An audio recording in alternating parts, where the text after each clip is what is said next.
You are comfortably zoned with the Zigzag Man in Alameda, California, pushing on the doors of life marked pull and fighting the unholy trinity as we go.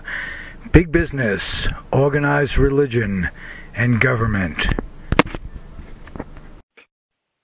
Hey, my guest is Micheal Booker.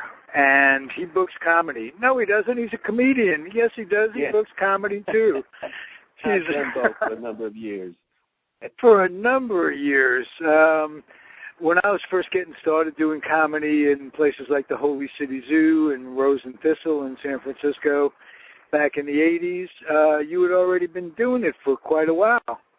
And, yeah, somewhat. This, there's been folks who've been around longer than me. Matter of fact, some of the folks I got on this upcoming show coming up on the 28th at the Englander in San Leandro. Yeah, that's what I want to get out of the way real quick. It stars a number of folks from those days. And, of course, you. Tell me who else is in the show. Okay, we got me, Micheal Booker, of course, from the 80s. We got David Allen Moss, which some of you might remember him as D. Allen Moss from the 80s. Right. Larry Brown was coming through, but Larry got a gig with Dana Carvey, so he's replaced with the incomparable one himself, Stephen Pearl. So Stephen Pearl is a bundle of energy. He is just terrific, as are you. And tell me a little bit. Tell me a little bit. Give me the rest of your. Let me give you the rest of the lineup too. Outside of those two, I have Rocky Cologne.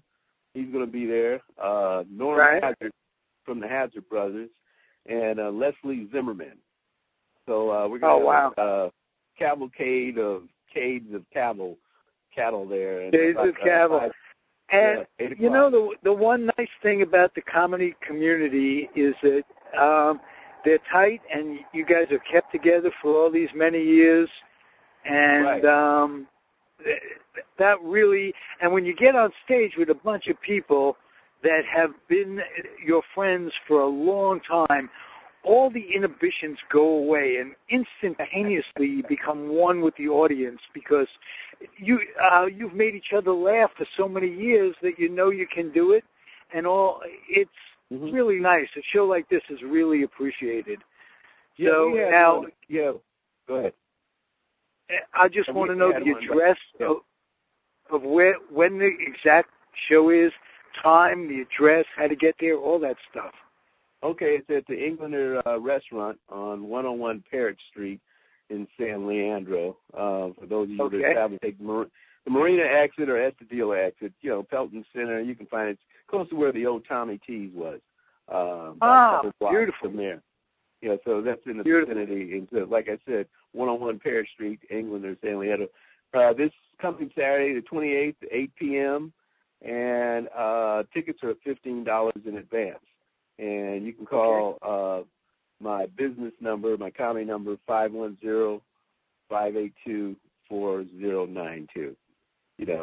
Beautiful. And, it's going to be a great show. Always has been. I've been at the Englander for 11 years now. This it's going to be my 12th year booking comics there, and I've had a little bit of everybody from David Moss, Stephen Pearl, a number of folks that we've all known from the 80s and some Bubbles, Doug Ferrari. Bubbles. Kamal Bell, who had his TV show, and Phil Bowman. Some might not remember Phil. Phil's the one that was with In Living Colors with the Wayans brothers, and he's supposed to be coming back later on next year, and he wrote White Chicks and Scary Movie. So we got a lot of these folks from the way back when crowd, and new comics too, like Kurt McHenry and real funny guys and stuff. And funny guys that you take pride in bringing on stage and watching them go, which is really nice. Because there has to be an infusion of new people coming in to keep it all going over the years. Yeah, like I say, being there 11 years, I've had a chance to get some of the old school comics there and some of the newer ones coming up. There's a group of them that are super funny. You know, I kind of named them off already. And I try to keep a balance on new comics, old comics. And, you know, the club holds about 80 people. And this year, 2013, has been my best year there because not only do I have comedy there, but I also do jazz, rock and roll, you know, blues, and there's other events down there too. So, you know, also I got a website. I gave you that. It's www.michealbookerentertainment.com. michealbookerentertainment.com. So they can go to that website and they'll be able to see the upcoming events that are going on there. And you ought to come by one day. You know, I will. I live in Alameda, and it's right down the road, and I definitely will come by, and I'll. Yeah, I'll bring my. Yeah, go ahead. I was going to say I'll bring my little digital recorder, and we'll get some interviews, and we'll give it some attention on this show on a regular basis, because the guys you mentioned are all guys that Bubbles Brown I worked with on the road, and right. You know, these are guys who have just hung in there doing comedy, and comedy is their life, and it's wonderful. It's really terrific.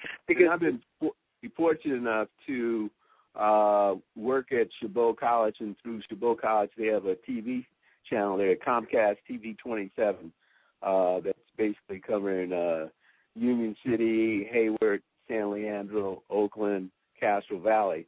And we bring the expensive equipment out, 2-camera shoot, and we're going to be doing that again for this show coming up on the 28th. So you get a chance, if some of you folks come out, get a chance to see yourself on TV.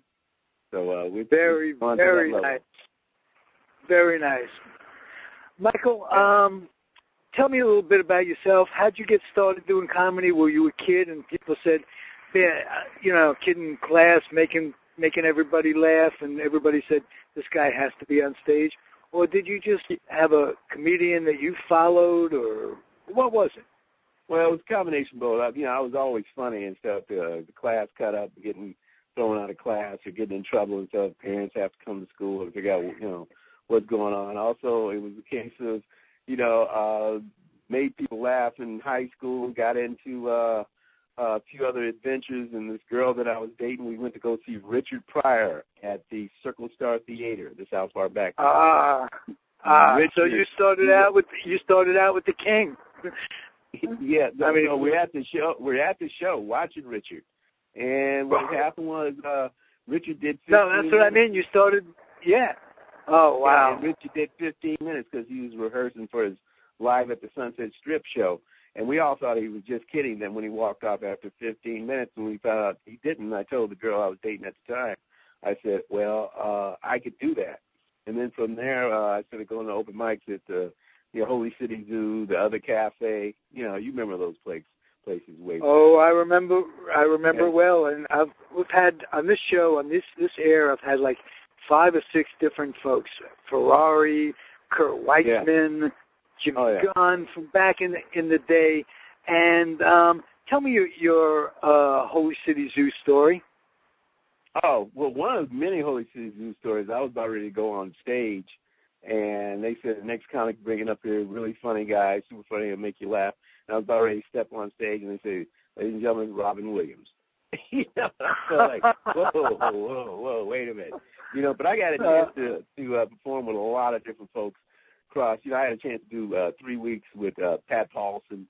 You know, for those that remember Pat way back when. Yes, who ran for president.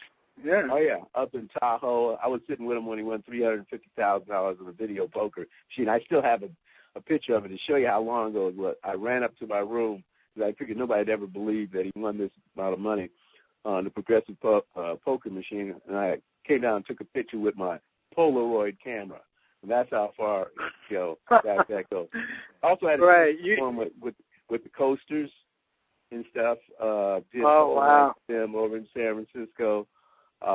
Did a video that was mass produced on, show you how long ago this was, VHS format with George Wallace. I mean, not George Wallace, George Lopez, I should say. We did. There were two Georges. There was a George Wallace and a George Lopez. Yeah. Well, I did George Wallace with George Wallace too when he was up at Comedy Tees. You know. So, matter of fact, I just saw him about 2 years ago because he's down in Vegas right now. So I've had a chance to, experience a lot of folks that have gone on to do big things, such as, Tom Kenny, who's the voice of SpongeBob SquarePants. So I've seen him go on to do great things, and some folks, the majority of comics, that, there's still a little struggle in the game and stuff, but they're still hanging in there. Hey, Michael, do you have one favorite moment in all these years of doing comedy? Do you have one thing where you go, holy shit, that's me, I did that? One of them was comedy. It was after a show in Modesto, and my friend, the comic I was with, he used two girls after the show that, wanted to go party.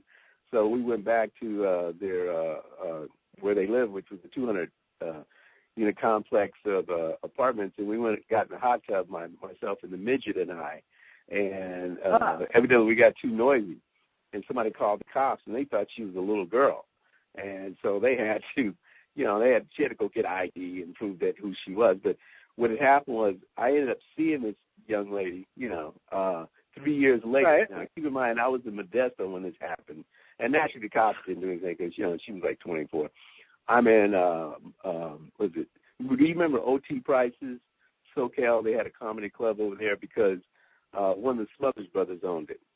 So anyway, I'm at this club, and I look out the corner of my eye, and I see, this, she was a dwarf midget person. I see her walking towards me, and I'm there with my girlfriend at the time, and I'm standing next to the bar. Show's over. She hops up on the stool, gives me a big kiss on my lips, and my girlfriend looks at her and says, "You have a nerve for doing that." And the little midget, the short girl said, "No, nerve would have been if I had kissed him and I didn't use the stool." So, she said that to your girlfriend?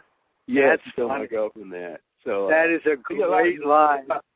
Yeah, so that was a lot of memorable things in comedy. That was one of those. Okay, well, and that's what came up, as it were. Hey, Michael, we can't top that. You'll be on again, I hope. Oh yeah, no, you'll be on again. Be on again. And also, what I want to do is, just call you and give you a couple of free tickets that you want to pass out for each show that I have. And then obviously you're more than welcome to come by as my guest and everything. So I'm gonna have my schedule of all my shows because I already got a lot of shows booked for next year already. January, February. It's always the last Saturday of the month. All my shows are. And then I have some in-between special shows in there. And I have some jazz and some rock and roll and all that in there, too. All right. You come by again and bring who you have, too. We'll get interviews, and we'll do it a week or so in advance, just like we're doing now. And we'll give you some good pub. As usual, knowing you is a kick. Back then, you always had a smile on your face. You enjoy doing what you do. And that's a big thing. No matter how old you get, no matter how good you are, how bad, whatever, just enjoy the fuck out of it because it's one time around the track, and you might as well have fun doing it because what else is there? Yeah. Well, Ralph, thank you very much for having me on your show. My pleasure, and hang in there for a second. I'm going to cut the break, and I'll talk to you in a sec. Okay. Thank you a lot.